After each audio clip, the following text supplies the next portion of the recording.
Bak, Oy. buti andyan ka.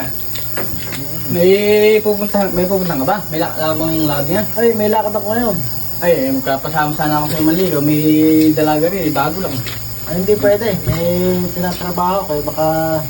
Ay, gabi naman eh. Samahan mo muna ako sandali. Kaya nga, may lakad nga sa ito. Saglit lang ngayon. Kahit pa isang oras, pwede. Eh, sige. Sige, tutulungan kita maligaw. Hindi, basta kuha, naayo-ayudahan mo lang ako. Pagyayabang ko lang eh. Sige, tara. Malay mo yung mapasagot ko. Hmm. Eh, mga kulay, may asawa na ako agad. Basta isang oras lang. Sige. Basta ang gagawin natin, Bok, pagka hando na kita, ayudahan mo lang yung lahat na sasabihin ko. Yung sasabihin mo, dadagdagan ko. Kahit bahala ka, basta ayudahan mo. Baka naman ako ilaglag mo. Hindi, basta ako bahala. Sige. Pupurihin kita ng pupurihin daw. Erin may bahay, Bok. Diyan na may bahay. Diyan nakatira eh. Diyan ko nakita eh. Ngayon hapon ko lang nakita dumating eh. Maganda pala yung bahay ng jowa mo, no? Ay, liligaw ko nga. Sana mapasagot natin. Hindi ka tayo ma-budget dyan. Ano eh, basta huwag mo ilalaglag. Sige. Huwag kang magulat, Erin eh. Tapo. Oy, sino ba yan?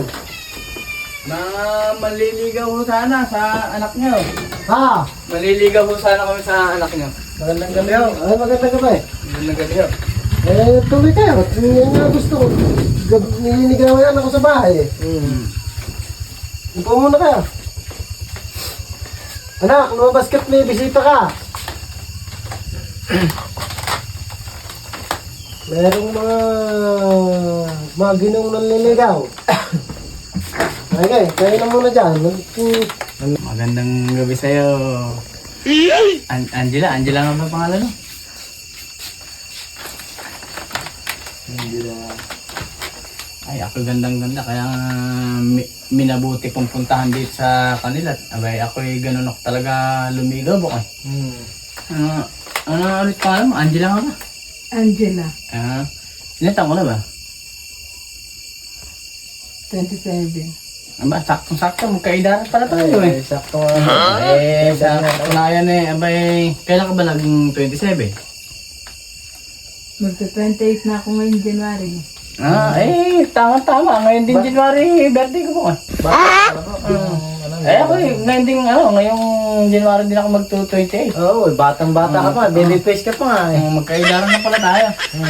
Saka bagay na bagay kayong dalawa eh. Pag ako'y sinagot mo, Angela, maniwala ka. Hindi ka saan mag-uulam ng pabasta-basta na kahit ano lang. Ay, totoo po yun. Ang laging ulam nila, baboy. Hindi baboy, manok. Madalas po kasi ko sa kanila. Oo. Tsaka hindi ko hayaan na tayo matutulad sa mga unang panahon na naghihirap. Katunayan mapakaganda ng trabaho. Oo, napakaganda ng trabaho niya. Nag-opisina ako Seaman ho yan. Seaman. Pagka gusto mo sa kasal natin, in grande. Ay, kahit sa dagat kayo magpakasal. Pagka ho yan ang napangasawa niyo. This wedding pagka isang halimbawa,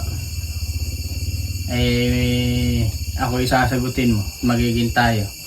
Pagbubutihin ko sa mga paghahanap buhay at nang tayo umangat. Tsaka masimika po sa trabaho yan. Ay, hindi ho lumulubay. Araw-gabi ho, nagtatrabaho yan.